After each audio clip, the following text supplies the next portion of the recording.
무엇이 죄인가? 라는 제목으로 함께 말씀을 나누고자 합니다. 우리가 죄라고 생각하면 흔히 세상에 대해서, 사람에 대해서 잘못하는 것을 마음에 떠오르게 됩니다. 그런데 세상에 대해서 나쁜 짓을 하는 것도 죄고, 사람에 대해서 그를 고통스럽게 하는 것도 죄지만, 원래 죄의 근본적인 의미는 하나님께 대한 것입니다. 그러므로 교회가 죄를 얘기할 때는 하나님의 앞에서 인생을 바라보게 하는 것입니다. 세상에 죄를 지은 사람은 세상의 법이 다스릴 것이고, 사람의 문제는 사람끼리 해결하는 것입니다. 물론 하나님께서 지으신 이 세상과 사람에 대한 잘못한 것도 하나님께서 그 책임을 물으십니다. 그러나 교회의 근원적인 죄의 지적은 하나님 앞에 바르게 섰느냐, 그것을 얘기하는 것입니다. 오늘날 교회가 정치적인 것과 이념에 대해서 너무 많이 말을 하는 것이 가끔 나타납니다만, 그런 것을 우리가 할 수 있습니다. 그러나 그것보다 더 중요한 것은 하나님에 대해서 얘기하는 것입니다. 교회는 하나님에 대해서 말씀을 전하는 것이고, 하나님의 뜻을 가르치는 것입니다. 세상에 대해서 가르치고 사람에 대해서 가르치는 것은 세상에서 많이 하고 있습니다. 사회의 교육에서 하고 있습니다. 교회는 하나님에 대해서 말씀을 선포하고 가르치는 곳입니다. 그러므로 오늘날 우리가 죄를 생각할 때 세상의 모든 사람들에게 회개하라는 것은 하나님께 대해서 회개하는 거예요. 하나님의 뜻에 대해서 어긋난 것이 있는지 그것을 생각하는 것이 첫째입니다. 그래서 죄의 정의는 하나님을 알지 못하고 하나님의 뜻을 거역한 것이, 그것이 죄입니다. 하나님께서 천지와 만물을 창조하시고 인간을 지으셨습니다. 그리고 사람을 고귀하게 만드셨어요. 사람을 하나님의 형상과 모양대로 지으셨습니다. 그러므로 하나님의 거룩함을 알고 하나님의 뜻을 따라서 행할 수 있도록 능력을 주신 것이죠.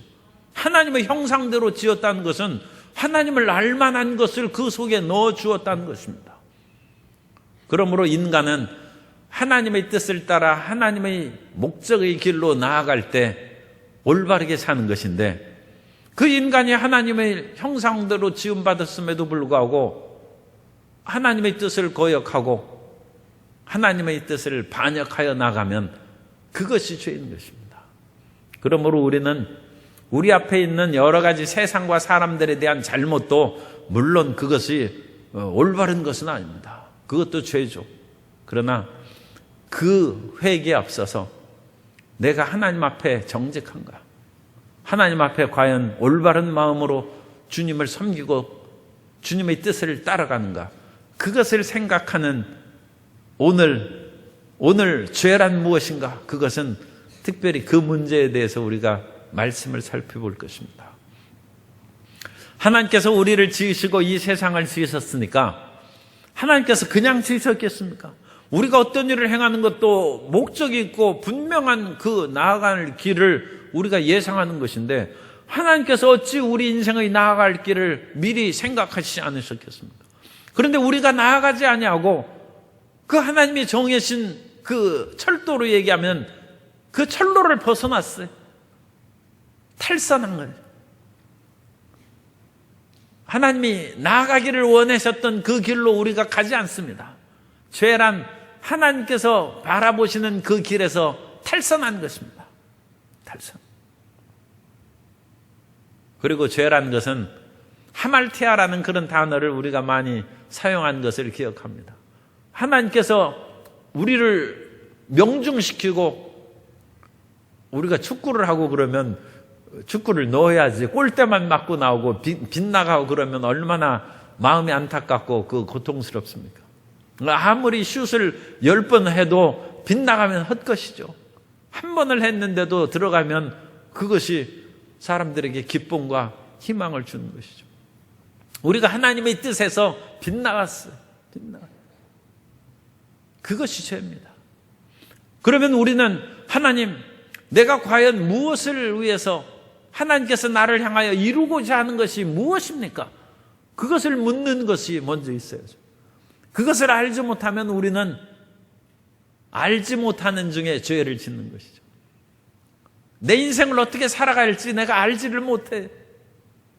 참 슬프고 불행한 일이긴 하지만 어디에서 와서 왜 삶이 어디로 가는지 알지 못하고 살아가면 그 하나님의 뜻에 빗나가는 것이죠. 그래서 우리가 가는 길은 다 양 같아서 그릇 행하여 각기 제 길로 간 그것이 탈선입니다. 청소년만 탈선하는 것이 아니라 우리가 탈선하는 거예요. 우리가 하나님이 보시기에는 탈선자들이 많아요. 왜냐하면 그 길을 모르니까 헛된 길로 가는 것입니다. 그것이 죄입니다. 그것이. 그러므로 우리는 우리가 이 세상에 대해서 지은 죄를, 사람에 대해서 지은 죄를 새벽마다 저녁마다 회개하고 기도해야 될 뿐만 아니라 그것보다 더 근본적으로 하나님, 주님께서 나를 통해서 하시고자 하는 일이 무엇입니까? 내가 오늘 그와 같은 일을 하면서 살았습니까? 내가 열심히 전진하고 일을 했는데 혹시 그것은 하나님 뜻하고 반대되는 길로 간 것은 아닙니까? 내 탈선하지는 않았습니까? 관역을 맞추지 못하고 빗나간 것이 아닙니까? 그것이 죄의 정의입니다. 그 죄에 대한 개념을 우리가 바르게 생각할 때 하나님의 뜻대로 나아가게 될 줄로 믿습니다. 그러면 이와 같이 죄는 어디에서부터 기원되는가? 죄의 기원. 성경은 죄의 본질과 우리 죄가 무엇인가는 자세히 말씀하는데 죄의 기원에 대해서는 그렇게 상세하게 말씀하지 않습니다. 그래서 어디에서부터 죄가 나왔는지는 성경의 오늘 읽은 말씀이 죄의 기원에 대한 성경의 가르침입니다. 창세기 3장이. 그럼에도 불구하고 더 근원적인 그 문제는 잘 모른다고 할 수 있습니다. 그래서 하나님께서는 사람을 만드시기 전에 또 사탄을 만들었다면 이상하고 천사들을 만들고 모든 존재들을 만드셨는데 그런 존재들이 좀 빗나간 그런 행동을 했어요. 그로 말미암아 이상한 존재가 생겼는데 그것이 사탄입니다. 그래서 3장 1절에 보면 그런데 뱀은 야훼 하나님이 지으신 들짐승 중에 가장 간교하니라. 하나님은 지극히 선하시기 때문에 이렇게 간사한 존재를 만드시지 않았죠. 그러니까 이 간교한 뱀과 같은 존재는 무엇인가 지금 잘못된 상태가 된 것입니다. 어거스틴은 악이란 선의 부재라고 얘기했습니다. 하나님이 악을 지으시진 않았다. 그러면 하나님이 악의 속성을 가지신 것이 되기 때문에 은히 쓸 수 없다. 그래서 지극히 선하신 하나님께서 어찌 이 악한 존재, 사탄이라든지 그런 것을 놔주셨는가? 그것은 그 악의 존재도 원래는 선으로 창조되었으나 그 선을 다 상실해버리고 선의 부재, 선이 없어진 악의 존재가 되었다. 하나님께서는 선하시고 정직하시죠.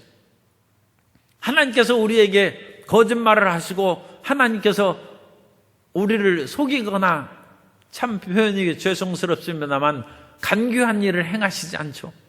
그런데 뱀은 가장 간교하다고 했어요. 그럼 뱀은 정직을 다 상실해버립니다. 인간이 처음부터 날 때부터 부정직하고 간교하지는 않는데 세상을 살다 보니까 세상 사람들에게 정직을 말했다가 많이 당했어요.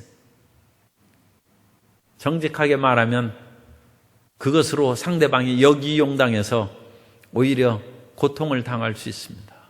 그래서 이제 사람들은 정직하지 않습니다. 그리고 오히려 다른 사람들에게 그것을 뒤집어서 얘기하기 때문에 간교하게 됐어요. 이 뱀은 그런 존재가 정직을 다 상실해버렸어요. 그리고 마음의 선을 상실해버려서 악하고 간교한 존재인데 이 뱀은 사탄입니다. 그런데 사탄은 정직이 없어요. 그렇기 때문에 사탄이 하와에게 딱 그와 같이 나타나서 올바르게 자기 신분을 밝힌 것이 아니라 뱀의 모양으로 나타났어요. 그러니까 가면을 쓰고 사탄은 나타나. 요한계시록 12장 9절에 보면 큰 용이 내쫓기니 옛 뱀, 그리고 이 뱀이죠. 옛 뱀, 곧 마귀라고도 하고 사탄이라고도 하며 온 천하를 꿰는 자라, 유혹하는 자라. 그가 땅으로 내쫓기니 그의 사자들도 그와 함께 내쫓기니라. 그래서 이 큰 용이라고 하고 옛날 뱀, 이 창세기 3장의 뱀입니다. 그리고 그 정체를 우리말로는 마귀라고 하고 히브리어로는 사탄이라고 합니다. 그래서 이 사탄은 정체를 감추고 활동합니다. 우리가 모든 사람들에게 다 자신을 드러낼 필요는 없죠. 그러나 사탄은 언제나 거짓말합니다. 사탄은 언제나 자기를 변장하고 자기 자신을 드러내지 않아 사람들을 기만합니다. 요한복음 8장 44절에 보면 너희는 너희 아비 마귀에게서 났으니 너희 아비 욕심대로 너희도 행하고자 하느니라. 그는 처음부터 살인한 자요 진리가 그 속에 없으므로 진리에 서지 못하고 거짓을 말할 때마다 제 것으로 말하나니 이는 그가 거짓말쟁이요 거짓의 아비가 되었습니다. 사탄은 하나님의 진리를 다 상실해버렸습니다. 하나님의 창조한 천사의 상태에서는 천사들은 하나님의 그런 선하심과 진리의 그런 분깃이 있었겠죠. 그러나 인간에게도 그와 같은 것이 있었으나 인간이 죄를 짓고 타락하면 진리를 다 상실해버리고 선함을 다 상실해버리고 악한 존재가 되는 것처럼 사탄은 그것이 100% 사라집니다.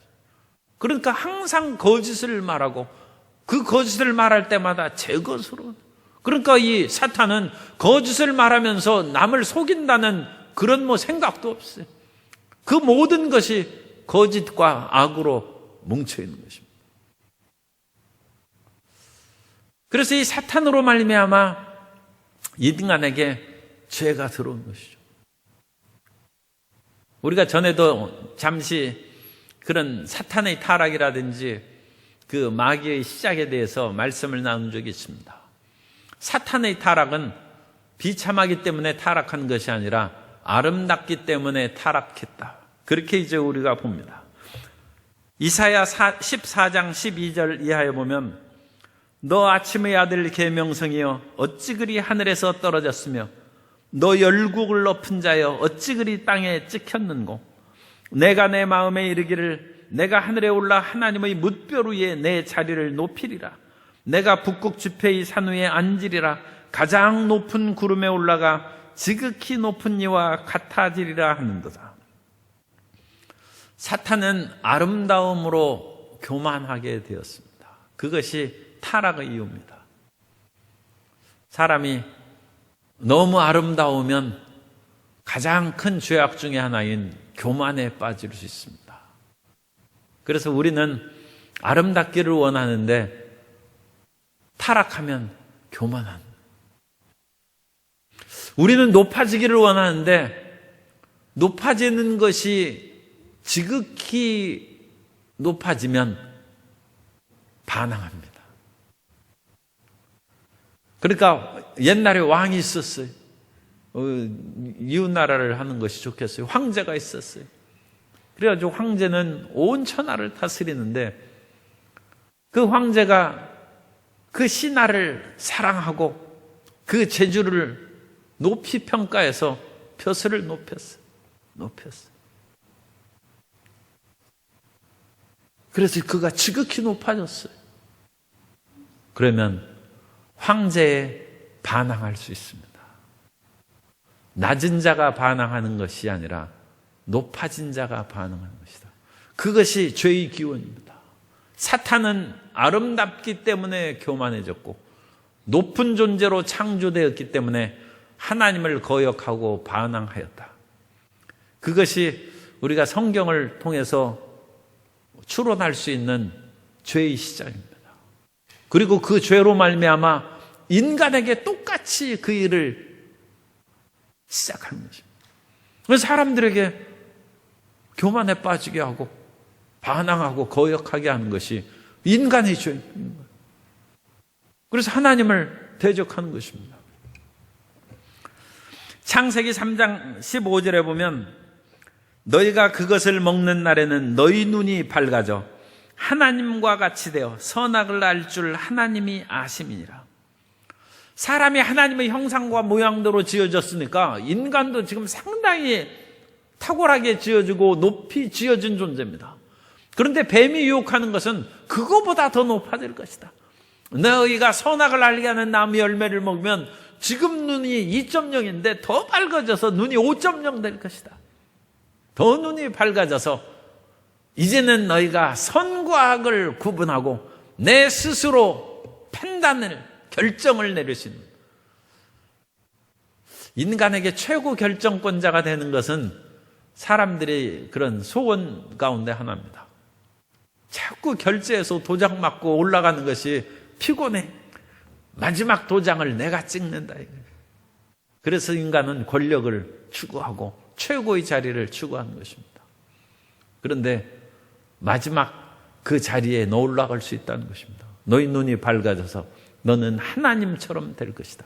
더 이상 하나님에게 예속되지 말고 하나님과 동등되고 또 내 마음대로 살아갈 수 있는 그 길, 그러면서 그 뱀이 상당히 탁월하고 높이 지어진 인간에게 유혹하는 것입니다.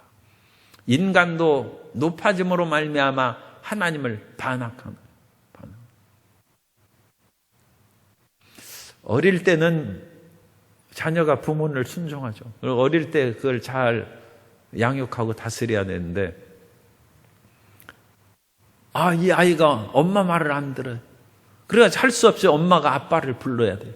왜 그러냐? 자식이 엄마보다 키가 크면 엄마 말을 안 듣습니다.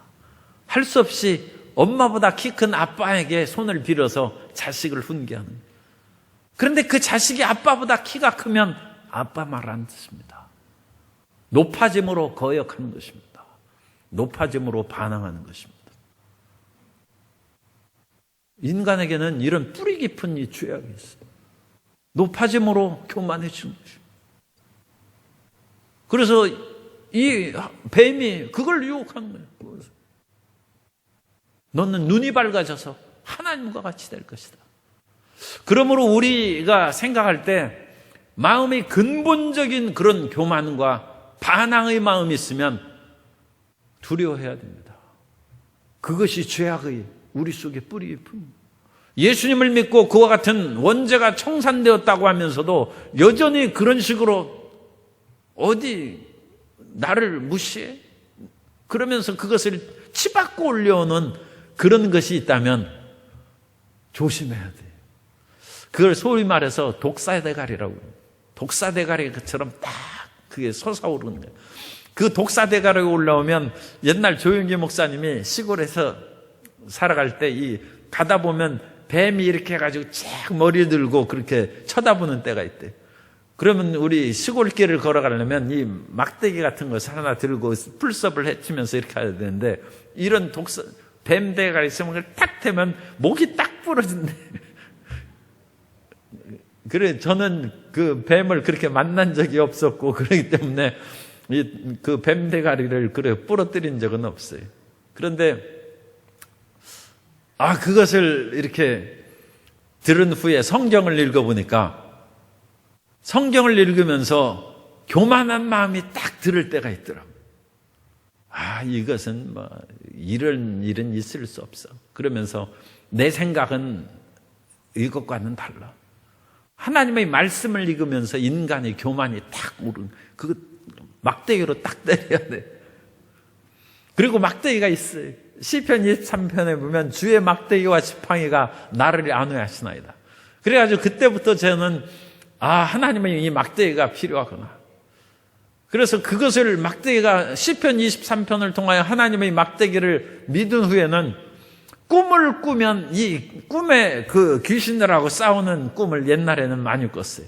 그런데 희한하게 그 말씀을 믿은 후부터는 내 손에 막대기가 있더라고요.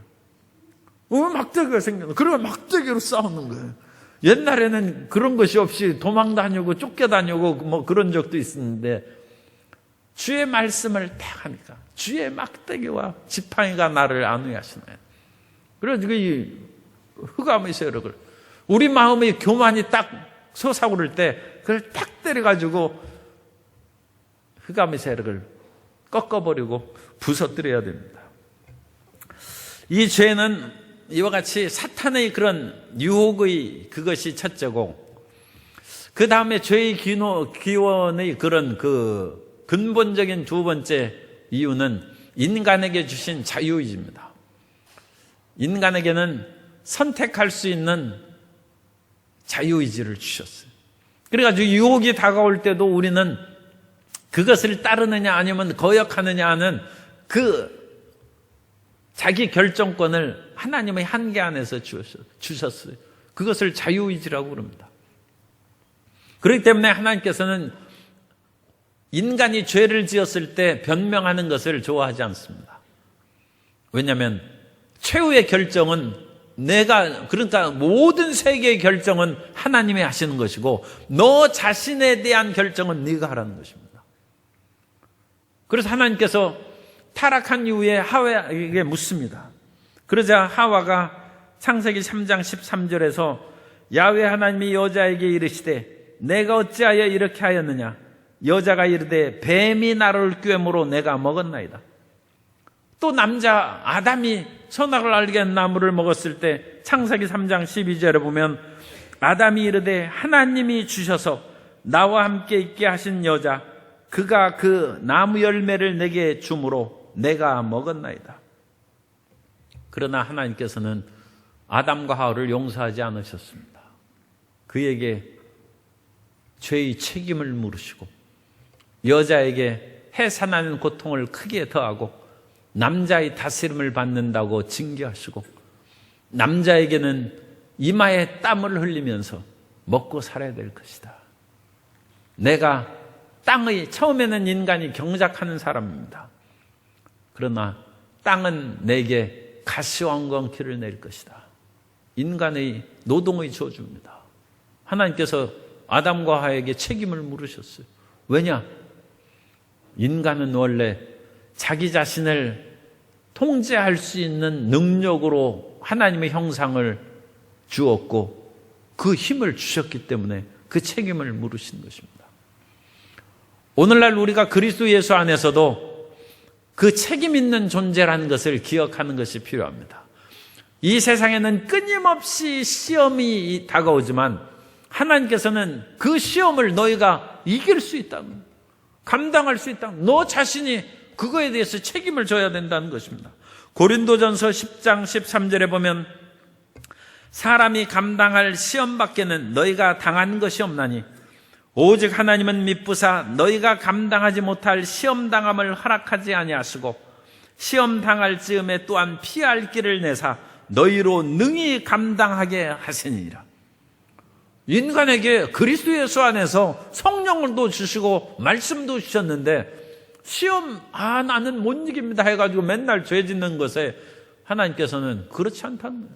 너는 시험 감당할 수 있는 힘이 있다는 거예요. 피할 길도 하나님께서는 그 전에 미리 주시는데 어찌 그 길을 피하지 못하고 시험을 그렇게 당하느냐. 그러나 시험 당하도 하나님께서 그것을 넉넉히 이길 힘을 또한 주신다고 하시는 것입니다. 그러므로 우리는 죄악에 빠지는 것을 너무 당연시 여기면 안 돼. 우리는 연약하여 죄를 지키긴 합니다만 그것이 당연한 것이 아닙니다. 하나님께서는 우리를 그와 같이 연약하고 초라한 존재로 만드시진 않았습니다. 우리가 능히 감당할 수 있다. 그러므로 이 세상을 산 거에 대해서, 그리고 우리가 이 세상을 성령과 더불어 동행하며 사는데 우리의 모든 삶에 대해서 하나님 앞에서 이실을 짓고 한다는 것입니다. 우리가 하나님 앞에 서서 우리가 살아온 모든 것을 직접 아랜다. 로마서 14장 11절 이하에 보면 기록되었을 때 주께서 이르시되 내가 살았노니 모든 무릎이 내게 꿇을 것이요 모든 혀가 하나님께 자백하리라 하였느니라. 이러므로 우리 각 사람이 자기 일을 하나님께 짓고 하리라. 우리가 하나님 앞에 책임성 있는 존재로 모든 것을 얘기할 것이라는 것입니다. 하나님은 우리에게 자유의지를 주셨고 그 자유의지 안에서 우리가 결정할 수 있는 힘을 주셨어요. 그런데 우리에게 마지막 소망이 있습니다. 그것은 우리가 서로 하나님께 앞에 자유의지를 잘못 활용해서 죄를 짓고 쓰러졌을지라도 마지막으로 하나님께서는 우리를 건지실 수 있다는 것입니다. 그건 하나님의 위대한 능력입니다. 그래서 그것을 하나님의 허용적 은혜라고 합니다. 어떤 사람은 선악을 아는 열매를 따먹을 때 하나님 좀 그거 붙잡으시지. 그죠? 잘못하는 거가 하나님 딱 붙잡아. 하나님께서 붙잡으신 그것이 성경에 나오죠. 이건 렘브란트의 그림입니다만 그 위대한 네덜란드 화가 렘브란트가 아브라함이 이삭을 번제로 들어서 칼을 치려 할 때 하나님의 손이 그 아브라함의 손을 딱 붙잡는 것을 그림으로 그렸어요. 아니 그렇게 좀 붙잡아 주시지 어찌하여 죄악을 짓도록 그렇게 놓아주십니까? 그러나 하나님께서 아담과 하와의 손을 붙잡지 않은 것은 하나님께서는 죄악에 빠진 인생을 건지실 능력이 있기 때문입니다. 그것을 하나님의 허용적 은혜라고 부릅니다. 그래서 인간이 타락했어요. 죄악 가운데 빠졌어요. 그리고 멀리 갔어요. 처량하고 곤해서 그 먼 길에서 하나님을 바라보는 것입니다. 주의 인자하심과 긍휼하심이 그 먼 데까지 간 인간을 돌이키시는 것입니다. 하나님은 위대하십니다. 우리가 아무리 멀리 갔다 할지라도 하나님을 향하여 돌이키면 그 탕자가 끊임없이 멀리 가서 돼지를 치고 비참한 상태에 빠졌을지라도 내가 하늘과 아버지께 죄를 범하였다 하며 돌아오니 돌아올 길이 생기고 그에게 새로운 삶의 기회가 열린 줄 믿습니다. 우리도 돌이키면 하나님께서 우리를 받아주시는 것입니다. 그래서 죄는 이와 같이 복잡한 기원의 단계가 있어요. 먼저 타락한 사탄이 인간을 유혹하는 것입니다. 너는 인생의 주인이다. 교만하게 살아라. 너는 지극히 높은 존재로 하나님같이 될 것이다. 인간을 유혹하고 인간은 그것을 받아들였습니다. 그래, 나도 그와 같이 한번 살아보자. 그래서 하와가 그것을 따먹고 함께한 남편에게도 주매 아담이 이의가 없어요.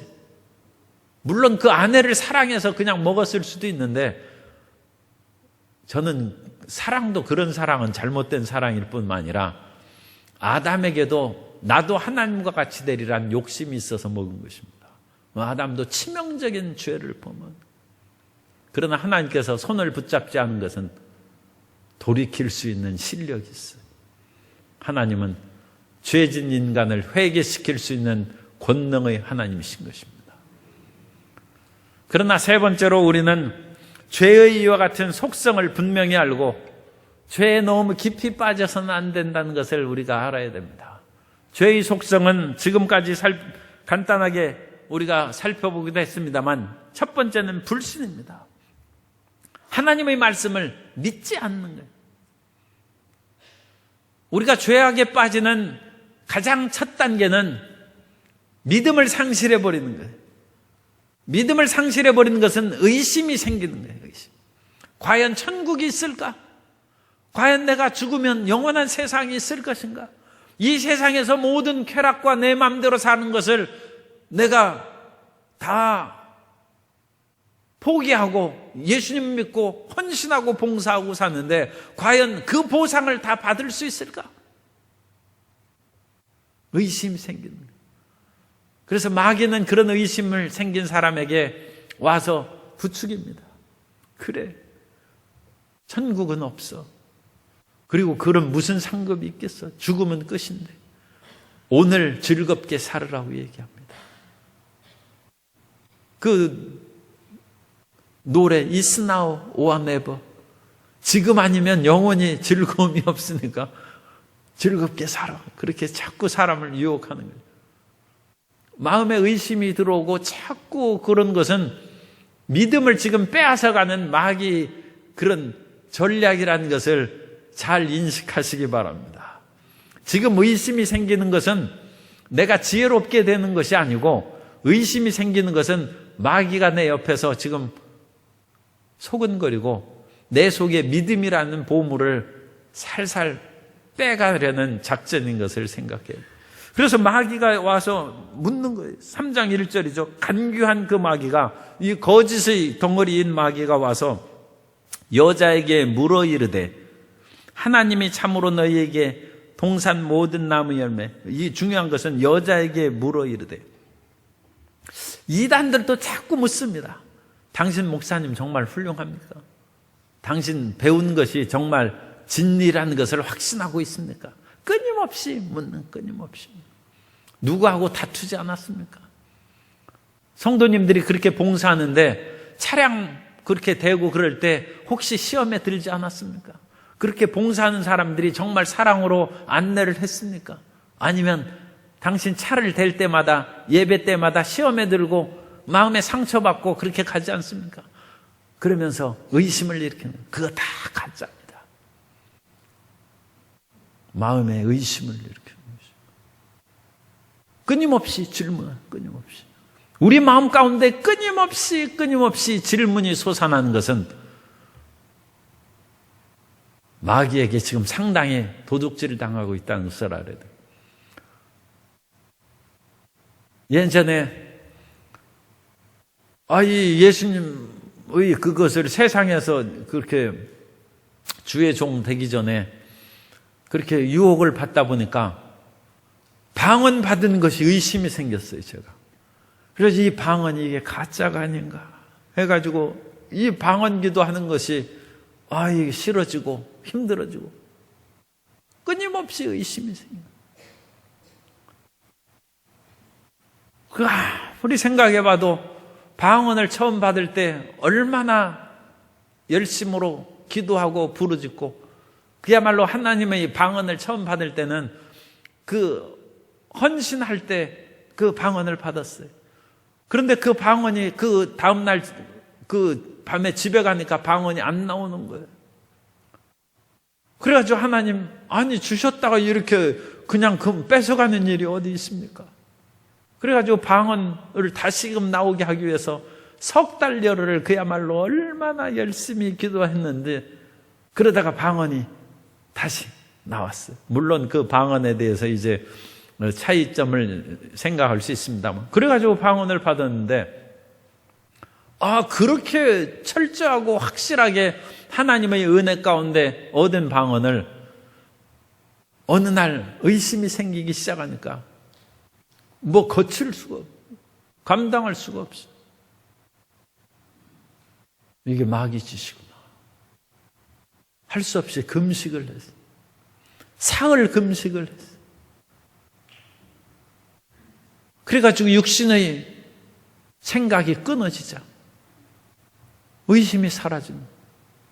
방언을 말하면서 마음의 평안과 기쁨이 생기고, 그러니까 이 거머리 같은 그 마귀가 떨어지는 거예요. 6월이 되면 옛날 시골에는 저는 참 그 별 경험을 다 했어요. 이 어린 초등학생이 그 논에 가서 이 모를 심고 그랬어요. 우리 논 심은 것이 아니라 학교에서 봉사활동 가자고 해가지고 가서 모를 심는데 거머리가 다리에 붙었어요. 그래야 내가 딱 때려가지고 뗐어요. 참 대담한, 요즘에는 그런 거 하면 더 무서워서 참 때리지 못할지도 몰라요. 그런데 옛날에는 그런 거머리도 이렇게 차게가 잡아댔어요. 그러면 피가 딱 나와요. 그런데 이 거머리처럼 이 마귀가 붙어가지고 의심을, 그래서 그 거머리의 의심을, 마귀의 의심을 그대로 놔두면 말씀을 빼앗깁니다. 믿음을 빼앗겨요. 그래서 불신앙이 생겨요. 말씀을 못 믿어요. 그게 죄입니다. 가장 큰 첫 번째 죄는 말씀을 안 믿는 거예요. 말씀을. 성경을 읽으면서 말씀을 안 믿는 그런 경우 있죠. 이런 말씀은 못 믿겠다. 불신하게 생기는, 그거 하나님의 말씀입니다. 창세기로부터 요한계시록에 나오는 하나님의 그 모든 말씀은 하나님의 말씀입니다. 그런데 그 말씀 중에 어떤 말씀은 못 믿고 어떤 것은 제거해버리면 불신앙이 있는 거예요. 그 불신앙은 이미 마음속에 의심이 있어서 그런 만큼 빼앗긴 것입니다. 그만큼 죄악이 다가온 것입니다. 그러므로 우리는 어떠한 의심이 우리에게 다가올지라도 눈에는 아무 증거 안 보이고 귀에는 아무 소리 안 들리고 손에는 잡히는 거 없고 앞길은 칠흑같이 얻을지라도 말씀을 붙잡고 전진하는 성도 여러분 되시기를 예수님 이름으로 축원합니다. 저가 채찍에 맞음으로 나음을 입었다. 아무리 질병이 마음을 괴롭히고 내가 이 질병으로 말미암아 이제 죽는 거 아닌가, 그런 끊임없는 의심과 불안이 다가올지라도 끝까지 말씀을 놓지 말고 저가 채찍에 맞음으로 내가 나음을 입었다. 말씀을 붙잡아야지. 말씀을 빼앗기면 그것이 불신앙의 죄입니다. 불신앙. 그 다음에 더 깊은 단계의 죄악으로 들어가는 두 번째는 교만입니다. 이 사람이 교만에 빠지는 것은 하나님과 사람 앞에서도 큰 죄인 것이죠. 그래서 이 교만이라는 것은 근원적으로는 내가 하나님과 같이 된다는 것이 근원적인 죄고, 사람들 앞에서 그래도 그런 생각을 우리가 잘 안 하긴 합니다만, 그래도 내가 당신보다는 낫다. 그게 비성경적이죠. 다른 사람을, 상대방을 나보다 낫게 여기라고 성경은 기록되어 있지, 내가 너보다 낫다는 그런 것은 성경이 없어요. 그런데 상대방, 나는 그래도 너보다 낫다 하는 것은 마귀의 교만이 들어오는 마귀의 교만. 우리는 모든 사람들을 나보다 낫게 여기는 겸손함이 있어야 될 줄로 믿습니다. 그리고 우리는 무엇으로 우리가 남보다, 당신보다 내가 낫다고 생각하는지 몰라도 그런 것은 대부분 외적인 세상적인 것으로 많이 비교할 수 있어요. 그리고 정말 믿음이 나은 그런 사람은 그런 생각 안 하죠. 정말 믿음이 내가 당신보다 훌륭하기 때문에 너보다 낫다고 하는 사람은 그거 원래 그렇게 교만하겠습니까? 그런 사람을 오히려 긍휼히 여기시고, 사도 바울이 믿음이 충만할 때 죄인 중에 내가 괴수라고 했어요. 그런데 그 사도 바울이 내 믿음이 당신들보다 낫다 그렇게 얘기하겠습니까? 그러므로 믿음이 충만한 사람은 상대방을 없이 여기지 않고, 믿음이 약한 사람들이 그래도 내가 당신보다 낫다고 하는 것은 세상적인 것으로 낫다고 하는 것이므로 그건 죄죠. 그건 교만의 죄입니다. 그래서 마귀의 정죄하는 그 교만에 우리가 빠지지 않아야 될 줄로 믿습니다. 시편 10편 4절에 보면 악인은 그의 교만한 얼굴로 말하기를 야훼께서 이를 감찰하지 아니하신다 하며 그의 모든 사상에 하나님이 없다 하나이다. 그래서 교만이 지나치면 이제는 하나님도 없다는 거예요. 왜냐하면 자기가 하나님이니까. 가끔 자기가 하나님이라고 하는 그런 이단의 교주들이 있는데, 믿지 않는 사람들도 내가 하나님이라고 그와 같이 생각하는 사람들이 종종 있습니다. 그 사람들은 아무것도 모르기 때문에 자기가 그냥 최고라는 그것이 이제 긍지와 자부심으로 생각하면서 그렇게 이제 살아가는 것이죠. 그 악인들은 하나님이 없다고 그와 같이 교만에 빠져서 살아가는 것입니다. 누가복음 14장 11절에 무릇 자기를 높이는 자는 낮아지고 자기를 낮추는 자는 높아지리라. 그래서 사람이 자기를 높이는 것은 결국 실패로 인생을 마감하게 되는 것입니다. 그런데 성경에 3장 창세기 3장 22절에 야훼 하나님이 이르시되 보라 이 사람이 선악을 아는 일에 우리 중 하나같이 되었으니, 그래서 이 말씀이 있어요. 그래서 이 아담과 하와가 선악을 아는 일에 우리 중 하나같이 되었다.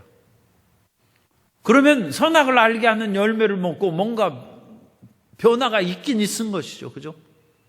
선악을 하는 일에 우리와, 그러니까 하나님이 선과 악을 판단하신 것처럼 아담과 하와가 선과 악을 구별할 수 있게 되었다.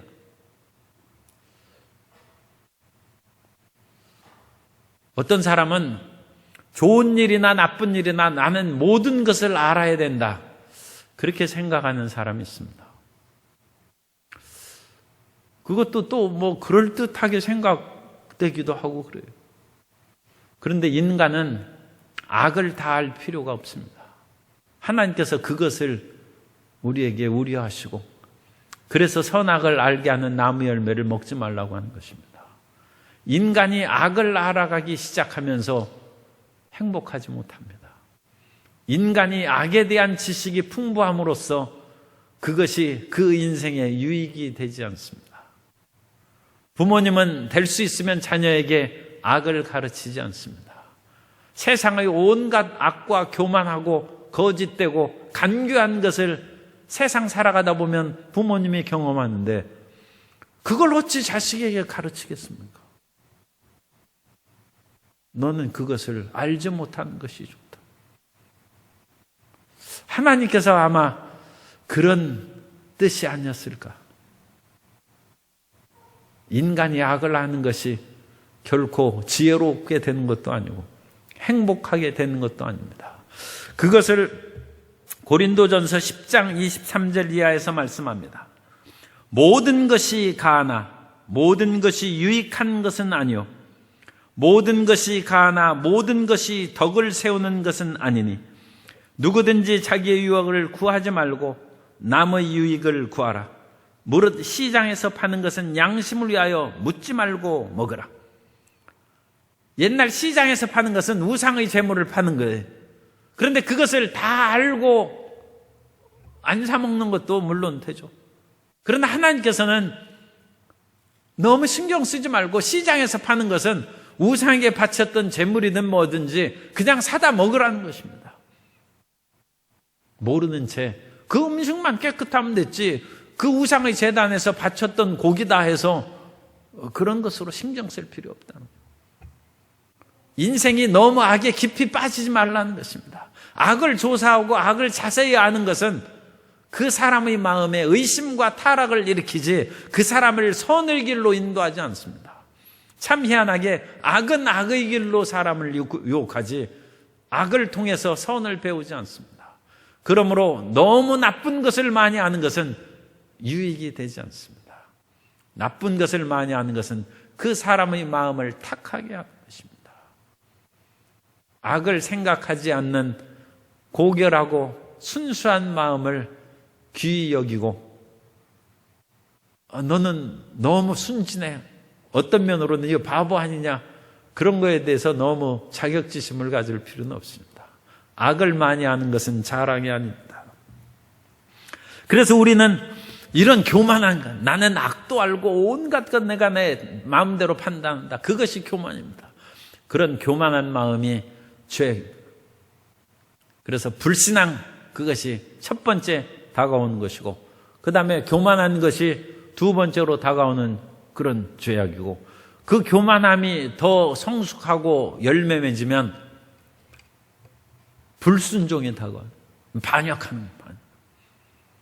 마음이 교만하면 이제는 내가 왕이라는 것이죠. 그 신하가 이제 모방하는 것입니다. 불순종. 그래서 부모의 뜻에 불순종하고 윗사람의 뜻에 불순종하고 하나님께 불순종하고, 이 불순종의 뿌리는 굉장히 깊은 것이죠. 로마서 5장 19절에 보면 한 사람이 순종하지 아니함으로 많은 사람이 죄인 된 것 같이 한 사람이 순종하심으로 많은 사람이 의인이 되리라. 그래서 아담이 불순종을 하기 시작했어요. 이제 하나님의 뜻에 어긋나고 자기 멋대로 살아. 그런데 불순종으로 살아가는 그 인생이 가시엉겅기가 가득하고, 불순종으로 살아왔던 첫 아담과 하와가 경험한 것은 마음의 두려움입니다. 이 세상에서 우리가 죄짓지 않고 긍지와 자부심을 갖고 살 때는 두려움을 몰라요. 그런데 사람이 죄를 지으면 두려움이 생기고 죄를 지으면 밤길을 못 다닙니다. 죄를 지으면 두려움이 있어서 어두운데 못 다닙니다. 그러나 마음이 깨끗한 사람이 일부러 뭐 밤길 다닐 필요는 없어요. 그러나 두렵진 않아요. 두렵지 않아요.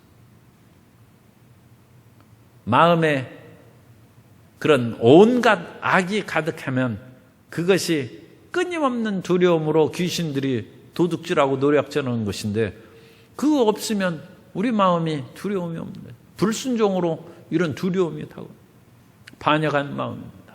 그러므로 하나님께서는 우리가 하나님께 순종하며 살아갈 수 있도록 말씀을 주셨어요. 그것이 계명입니다. 그래서 하나님께서는 10계명을 주셨어요. 하나님께서는 613가지 계명을 주셨어요. 그래서 우리가 불순종의 그런 죄악을 벗어버리기 위해서는 끊임없이 성경을 읽고 계명을 읽어야 됩니다. 그래서 계명이 거울입니다.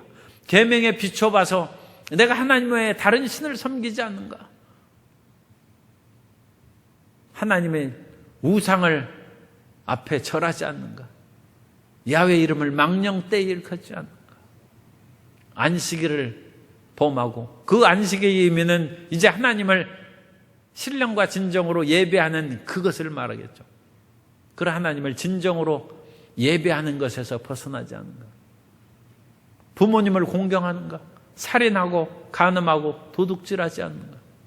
거짓말하지 않는가?